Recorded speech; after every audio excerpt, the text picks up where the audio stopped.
Now it's time for today's perspective, and many of us in our lives have faced a trauma, and hopefully most of us have come out the other side of it. And that's certainly the case for my guest on the programme today, and to be frank, he's faced more of a trauma than most of us. At the same time, Stuart Green lost his wife, his job and the country he'd been living in for 25 years, leaving him with 3 traumatised children to look after and the need as well to rebuild his own career.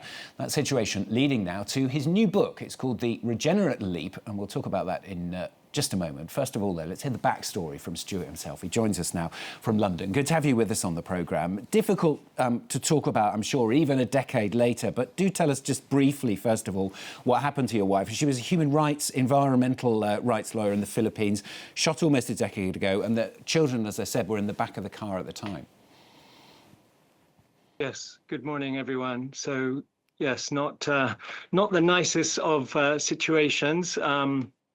But I guess I was the lucky one in the sense that I was not there, and I've had the honor and privilege of walking my children through what I hope is the worst event in their life. So for me, a real honor and privilege, although the situation we were walking out of was not so lovely, Stuart. I'm sure you've really helped your children, and they've really helped you in return as well, haven't they?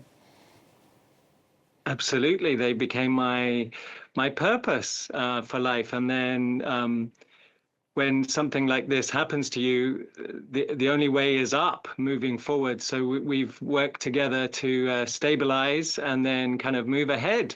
And I'm very happy, and that was one of my milestones to writing the book, was that I promised myself I would only be able to look back when the children were in a great place, and they're all 3 of them are in a lovely place now. So you would say, at the end of it all, if hopefully this is the end of it all, it's kind of worked out well for them and for you in the end? I wouldn't say working well. I would say that the baseline really shifted. The old past is totally gone, so there was nothing really for us to bounce back to. So we've bounced forward, and we've taken the compost, as we would say in ecology, from the fire, and then we've built new seeds, and we've grown on from there to a very different pathway and a roadmap than we had back in the days. But we've come to be something very different, but making the best of the situation, Stuart.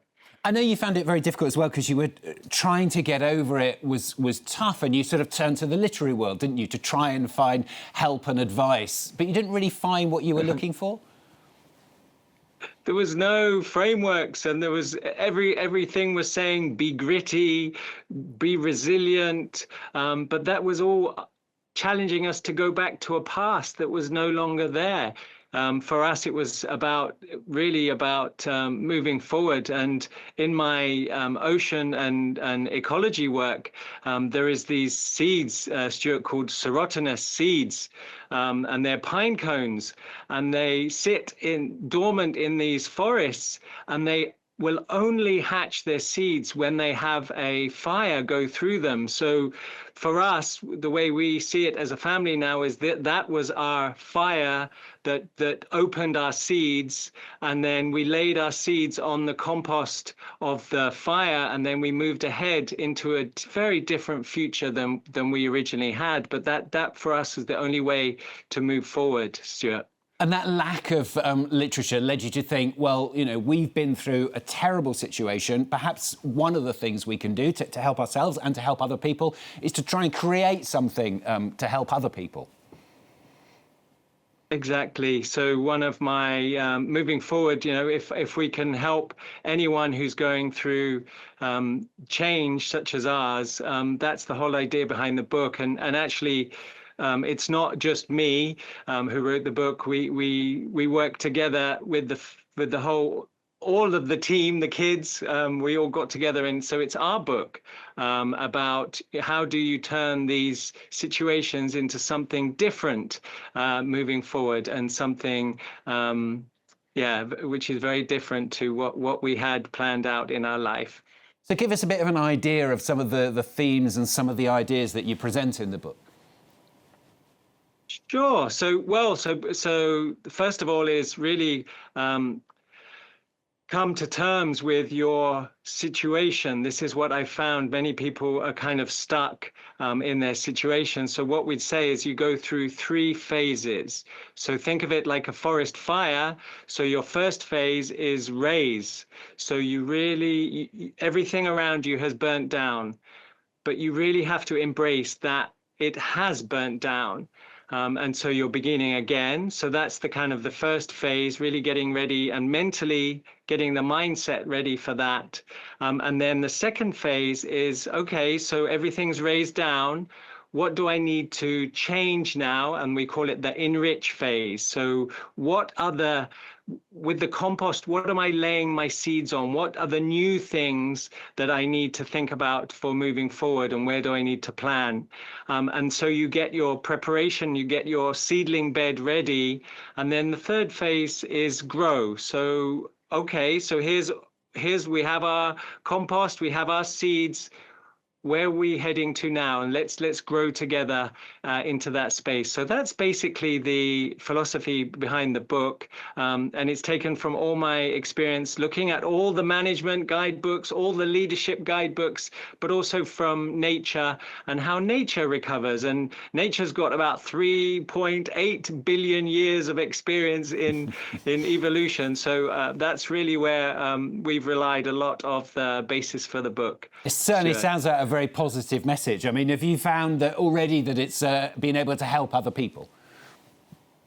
Yes, I've had many calls already and people reaching out to say how it's really given them a bit of a like a playbook, a guidebook for moving forward, and for really embracing their current realities and realizing that it's not about going back to that past that never will be. It's about really looking forward to what I would say to regeneration into a different life moving forward.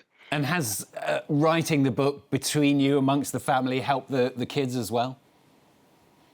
Oh, absolutely. So part of the process is really rewriting the narrative, and from shifting from we were the ones who were impacted by these situations to really highlighting, well, we had a choice and our agency, we chose to go in this direction. So that's definitely been very powerful within the family, and hopefully set the children up for the future to realize that some things do happen to you in life, but it's not about those things have happened, but it's about how you embrace that and how you endorse that, Stuart.